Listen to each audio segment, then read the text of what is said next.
حدیث مبارکہ ہے کہ جہاں پر جس جگہ پر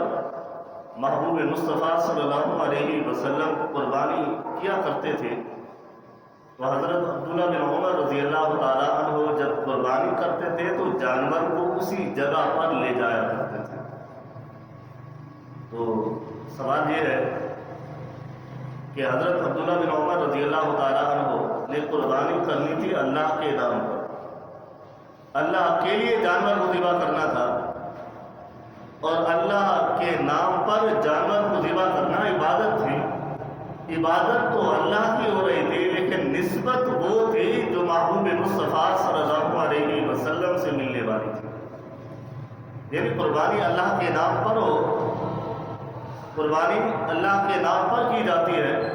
لیکن حضرت عبداللہ بن عمر رضی اللہ تعالیٰ عنہ قربانی اس جگہ پر جانور کو ذبح کرتے تھے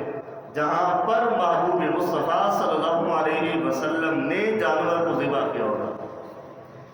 اب کسی بھی جگہ پر ذبح کیا جا سکتا تھا، کسی بھی جگہ پر ذبح کیا جا سکتا تھا، ساری زمین پڑی ہے،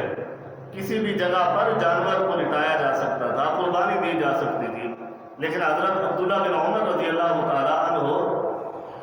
جانور کو وہاں ذبح کرتے جہاں پر محبوب مصطفیٰ صلی اللہ علیہ وسلم نے ذبح کیا ہوتا۔ تو معلوم ہوا ان نسبتوں کا بڑا تعلق ہے، یہ نسبتیں انسان کو کہاں سے کہاں تک پہنچا دیتی ہے۔ جیسا کہ ایک مثال کے طور پر دیا جاتا ہے کہ اگر کوئی دریا ہو، دریا میں آپ کوئی لوہے کا کیل ہو وہ ڈالیں گے تو وہ ڈوب جائے گا، وہ ڈوبتا چلا جائے گا۔ اگر اس کیل کو کسی لکڑی کے ساتھ لگا دیا جائے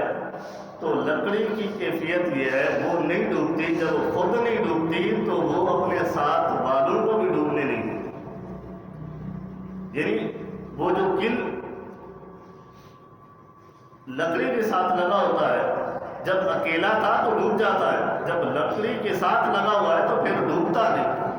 کیونکہ نسبت ہے۔ تو کشتیوں کے ساتھ کتنے کل لگے ہوئے ہوتے ہیں،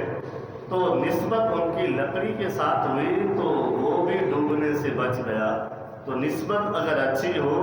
اور نسبت جس سے ہو وہ اعلیٰ اور عرفہ ہو، جس طرح وہ خود نہیں ڈوبتے اسی طرح اپنے ساتھ ملنے والوں